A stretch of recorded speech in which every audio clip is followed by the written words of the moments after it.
Meron si Iskong nakakabatang kapatid, ang nagngangalang Moro. Si Moro ay isang mayabang at isang multo rin. Ako ang nakakabatang kapatid ni Isko. Kung alam niyo lang, si Isko ay hindi namatay.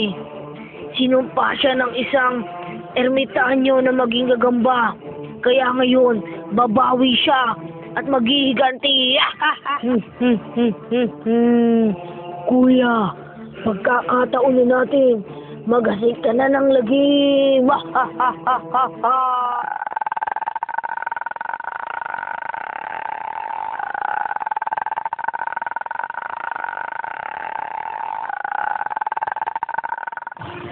Hello? Nasaan ka na? Kanina pa kayo nahihintay.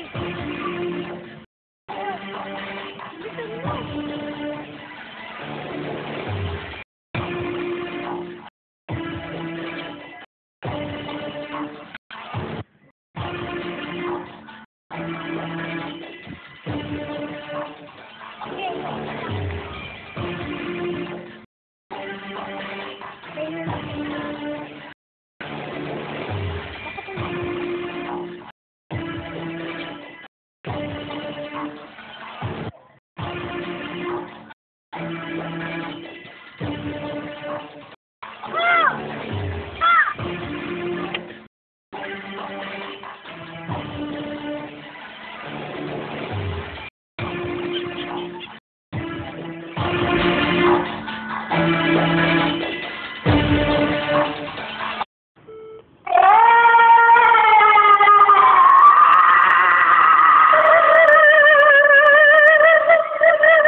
Ako si Isko.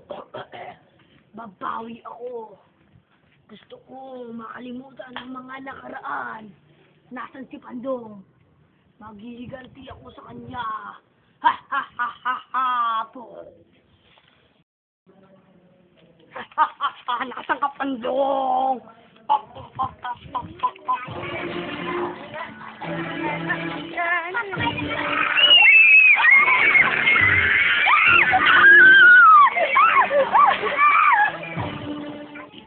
Nasaan na kaya si Pandong?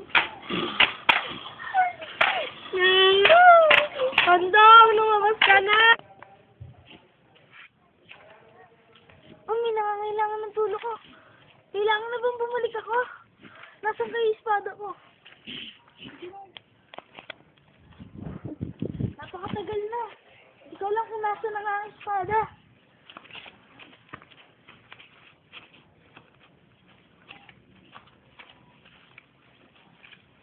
Espada ko.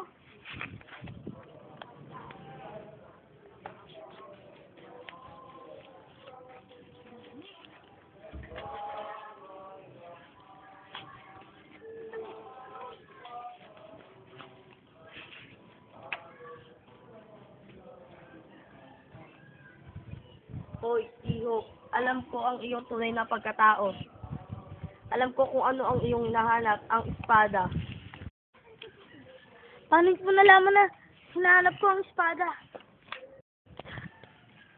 Huwag ka nang magtanong, maaari ko ito sa iyong sabihin. Saan po?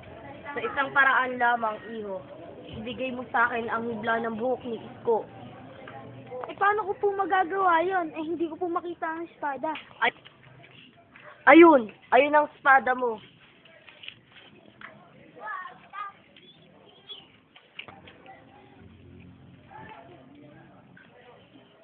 Iabot mo sa akin ang hibla ng buhok ni Isko at ibigay mo ito sa akin sa lalong madaling panahon.